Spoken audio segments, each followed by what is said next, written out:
ये कहानी है ज़यान के सफर की, टीम में शामिल होने से टीम बनाने तक। मैदान में सब लड़के मौजूद थे। कोच ने बस एक नजर डाली और कहा, ज़यान, आज की प्रैक्टिस तुम्हारी क़ियादत में होगी। ज़यान ने सबको लाइन में खड़ा किया, पोजीशन बताई और खुद भी कोशिश करता रहा कि सबका हौसला बुलंद रहे। लेकिन कुछ लड़के आपस में बातों में लगे थे। यार, ये तो कल तक खामोश बैठा होता था, अब कप्तान बन गया। सलमान ने हंसते हुए कहा। ज़यान ने कुछ नहीं कहा, बस अगली मश्क शुरू करवाई, लेकिन मश्क बिगड़ गई। कोई वक्त पर पास नहीं दे रहा था, कोई अपनी जगह नहीं संभाल रहा था। फिर एक मौका आया, ज़यान ने बॉल पकड़ी, में ऐसा पास दिया जो मुखालिफ टीम ने काट लिया और गोल हो गया। क्या बात है कप्तान साहब। सलमान हंसा, ज़यान का चेहरा उतर गया।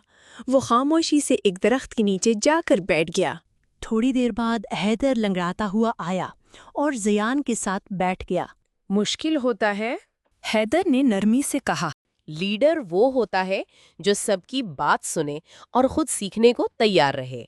अगले दिन ज़यान ने सबको ग्राउंड के एक कोने में इकट्ठा किया। हम सब सीख रहे हैं, उसने कहा। अगर कुछ ठीक नहीं लग रहा तो बोलो, हम साथ चलेंगे।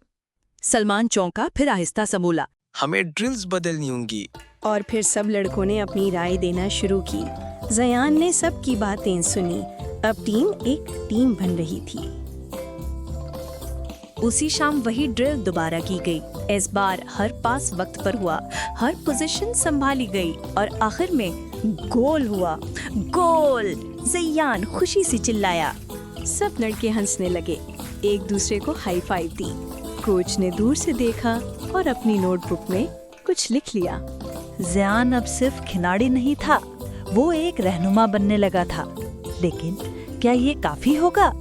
असल इम्तिहान तो अभी बाकी है। फिर क्या हुआ, देखिए अगली किस्त में।